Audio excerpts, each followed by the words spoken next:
সময়ে রাজনীতির কথা বলতে হয় তাহলে আমাদেরকে সংস্কারের কথা বলতে হবে।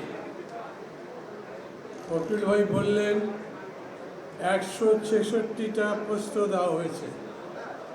এটা এক ধরনের এমসিকিউ পদ্ধতি, চাইলেই একদিনের মধ্যে জবাব দেওয়া যায় না, পড়ে বুঝে তারপরে বলতে হয়।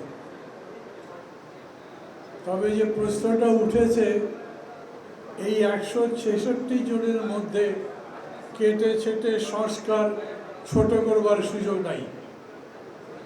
আবার বড় মানে যদি 166 হয় তাহলে ওটা বড়। আমি এরকম করে বুঝি, সংস্কার যা আমাদের জন্য এখন প্রয়োজন সেটা করতে হবে। প্রয়োজন গণতন্ত্রের, প্রয়োজন একটা গ্রহণযোগ্য নির্বাচনের।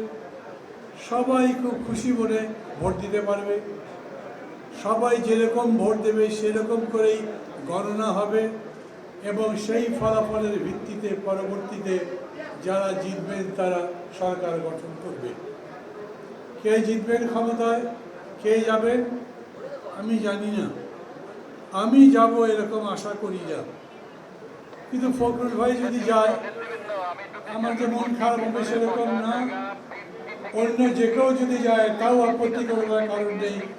গণতন্ত্র মানেই এরকম যে ভিন্ন মতের মানুষকে আপনি সহ্য করবেন। আমি চাই এই রোজার মাসে সবার মধ্যে সংযম হোক, ধৈর্য হোক। নিজের কথা বলেন, অন্যের কথা শোনেন। নিজের কথা বলেন, অন্যে যাতে কথা বলতে পারে সেই রকম কথা বলবার পক্ষে পরিবেশ তৈরি করবার জন্য কাজ করে। গা জড়ি চলবে না। নিজের শক্তি প্রতিষ্ঠায় ক্ষমতা প্রতিষ্ঠা করতে পারবেন না। নিজের বিরাট বপু দেখিয়ে এলাকায় অন্য জায়গায় প্রভুত্ব বিস্তার করবেন, ওই রাজনীতি এখন চলবে না। রোজার শিক্ষাই বলেন আর এই মহান গণঅভ্যুত্থানের শিক্ষাই বলেন, সবাই মিলে আমাদেরকে এই শিক্ষা দেয় আমাদেরকে একটা দেশ গড়তে হবে, নতুন দেশ, নতুন বাংলাদেশ, গণতন্ত্রের বাংলাদেশ, জনগণের কল্যাণের বাংলাদেশ।